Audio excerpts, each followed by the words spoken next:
Hi, this is Paul Lucas for Jumpstart Nature Photography. Welcome to Part 4, Reciprocals. This is part of the Craft of Photography segments. This presentation covers the reciprocals and how it relates to the exposure triangle.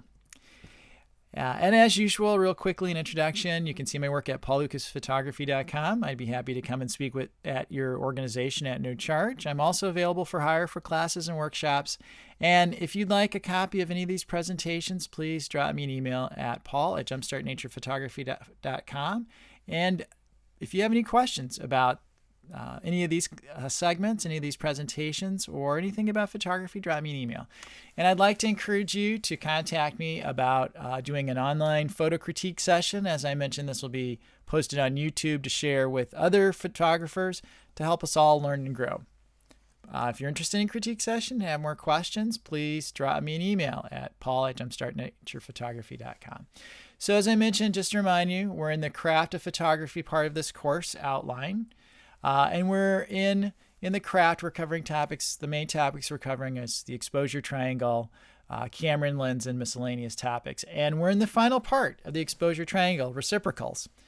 So I'm sure you'll all be happy to move on from the exposure triangle section. So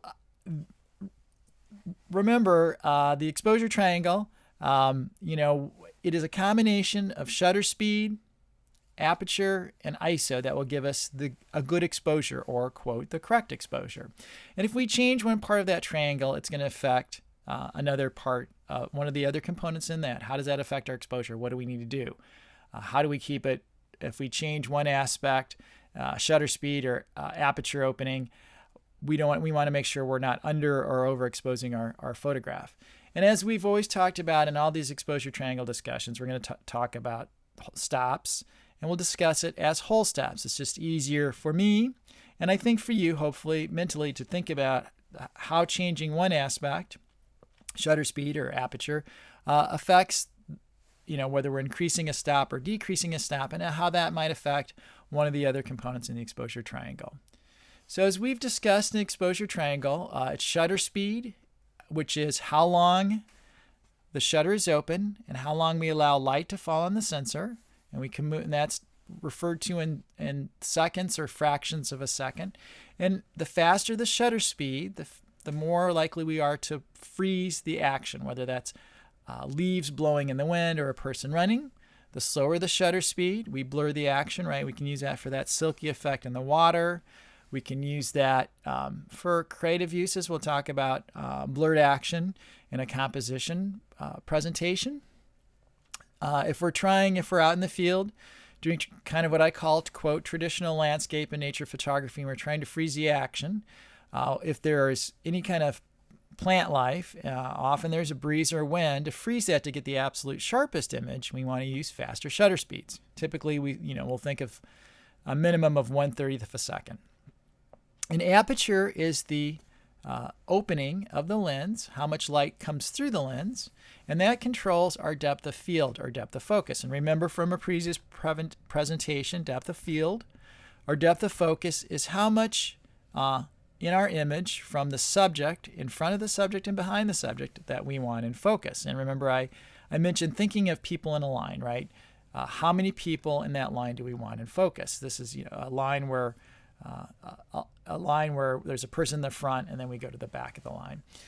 And if we want just one person or two in the very front, or some key point in that line in focus, we use a small number, which is a large opening. Remember, this is a fraction. Actually, it's like f4 is actually 1/4, right, of the focal length. The opening is 1/4 of the focal length. So that gives us a shallow depth of focus or depth of field. If we want the most sharpness in the image from front to back, then we use a higher number, f11 or f16, to get the greatest depth of focus or depth of field. And as I've mentioned, in the design of optics, there is a maximum, quote, sharpness of data, information falling on the sensor for each lens. And that's typically, for most lenses, f8. but that won't give us the greatest depth of focus. So we might trade off a little bit of that sharpness of data falling on the sensor to get a greater depth of focus. And we can sharpen the image in post-processing in Lightroom or Photoshop or another post-processing software program. And then ISO is the sensitivity of the sensor or film to light being exposed to it. And there's a base number. So in most digital cameras, it's 100 today. Could some more advanced cameras, pro level cameras might be 50. Some lower consumer cameras might be 200. But we have some base ISO. We want to set our ISO to fixed, right? We don't want auto ISO. And this gives us the best signal to noise ratio, right? It gives us the cleanest digital information and writes the cleanest file, so to speak, to our camera. So there's less noise. As we move up, we can make it more sensitive. We're just amplifying that signal, right? I used an analogy of an AM radio station in the presentation on ISO. As we get farther away, we're amplifying that signal. The signal's weaker, and we get more static and more noise. So sensors and software have gotten really great, so we're able to adjust the ISO to help our photograph to meet the other goals of maybe what we're trying to do in the exposure triangle. And just to recap, so typically in landscape and nature photography, we're going to shoot an aperture priority with a fixed ISO. We'll choose the aperture. We'll start at our lowest ISO setting.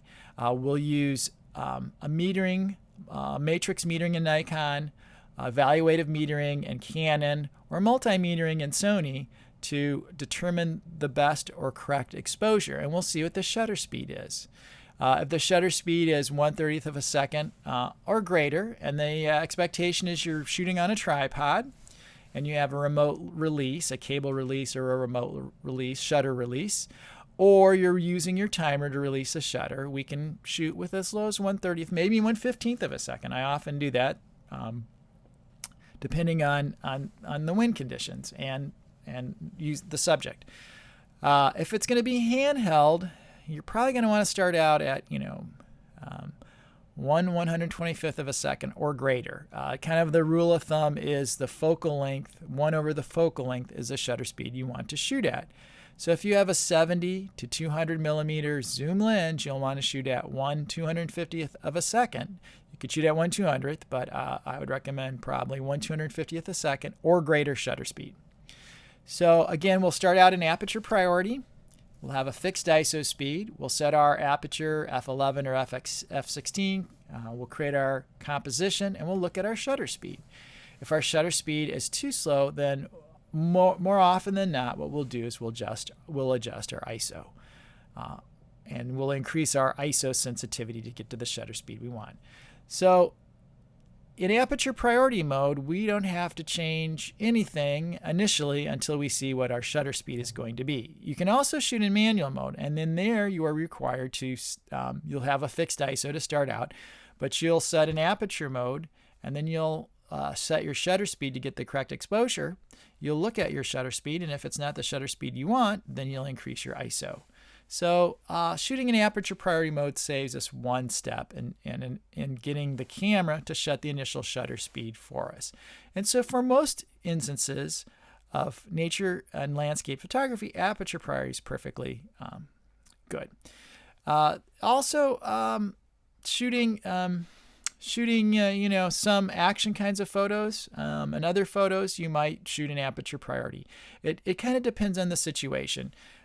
If you've got an object, a car, or a person that's running from, or several of them passing by you that you're shooting, and they're going from a dark place to a light space, you'll want to shoot in manual mode, because what you'll want to do is make a judgment as to the proper exposure of that person, so that as they move between light and dark, you're not picking up the other. You want to expose it on that subject, and we can talk about that in a future presentation potentially, or if you have questions about that, email me and we'll discuss it, and I'll maybe upload another segment to talk about that.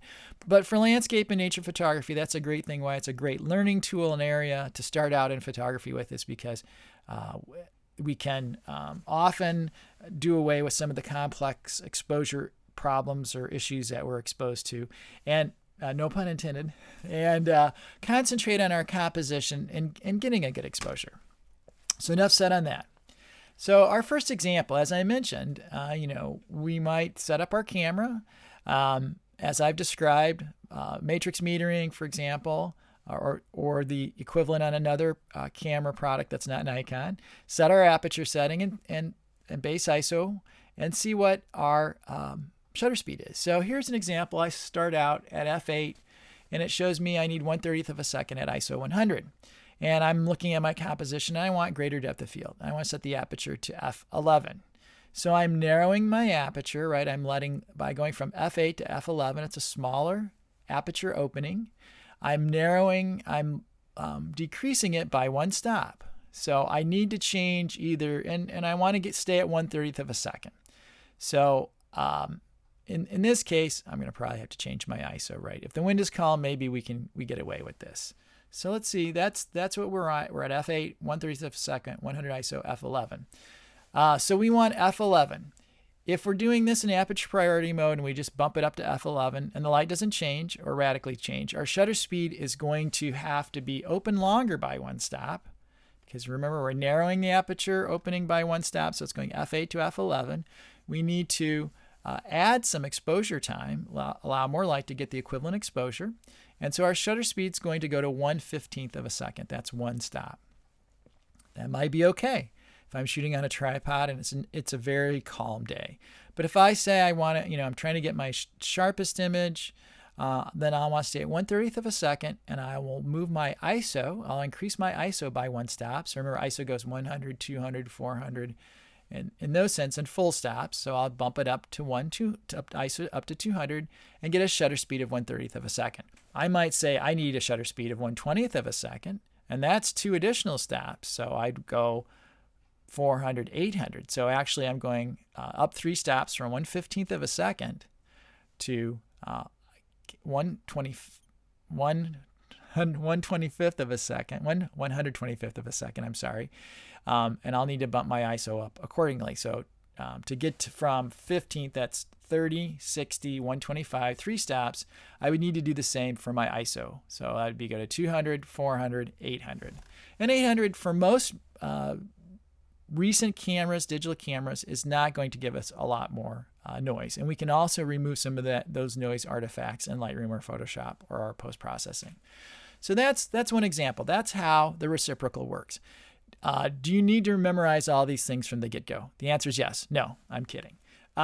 It's good to have an understanding of how the exposure triangle works and what you have to watch for and what you'll need to do to make sure you're getting a good exposure and the composition, the aesthetic, the vision you want to express in your photograph. So I do think these are good things to memorize in whole stops, and you just think about, like, count on your fingers. That's what I do, just to think about how that works. Your cameras, just a reminder, can be set up to use whole stops, half stops, or 1/3 stops. I think most factory settings are 1/3 stops, and that's fine. As you adjust that ISO, instead of going from 100 to 200, maybe you adjust it. You do the 1/3 stop, and then you look at the shutter speed, as it changes. If you're at 1/15th of a second and you want 1/30th, you're going to have to go from ISO 100 to ISO 200. But there might be some situations where maybe you're at 1/20th of a second and you only need to go to ISO, 260 or whatever it might be, the third bump. So the 1/3 bump in ISO. So just keep that in mind. I like to think of it as I'm just mentally doing it in my head before I adjust my camera. I think, oh yeah, I'm going to have to probably go to ISO 200 or somewhere in that range to get, I'm sorry, I should have said ISO 160, right? That would be like a 1/3 or 1/30th or whatever. I think in whole stops, it's easier for me to kind of conceptually think about what I need to do and then look at the camera settings as I go along. Okay, reciprocal example number 2. I'm at same starting scenario. Good exposure is f8, 1/30th of a second, 100 ISO. And now I want to do, I want a smaller depth of field. So I'm going to have a larger aperture opening, right? So say this lens goes to f2.8. And I'm doing what I call selective focusing. So I'm going to focus on my specific object. Maybe it's a flower, and I want to throw the background completely out of focus. You've often seen close-ups of flowers, and the background is completely out of focus. That might work at f4 or f5.6. It depends on the focal length of your lens, but we'll just for this example say f2.8. So that means I'm going to open my aperture by how many stops? 3 stops, right? We're starting at f8.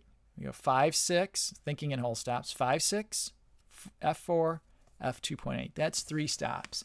So what is that going to do to my shutter speed? Do I have to worry about that? Do I have to make an adjustment to the shutter speed? And the answer is really no. If we're doing this manually, we would need to manually change the shutter speed 3 stops.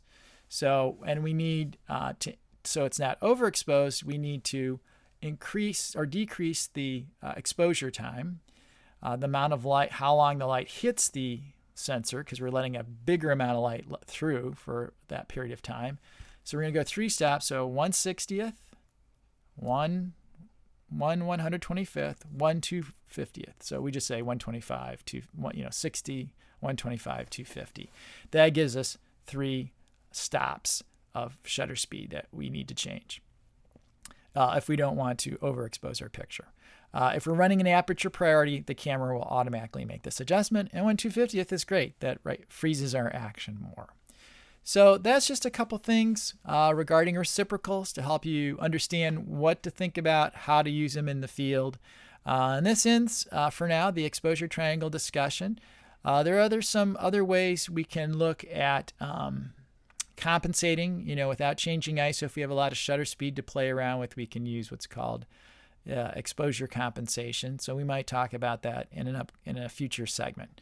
So again, this is the end. If you have any questions, please drop me an email, paul@jumpstartnaturephotography.com, and I'll see you in the next presentation. Thanks.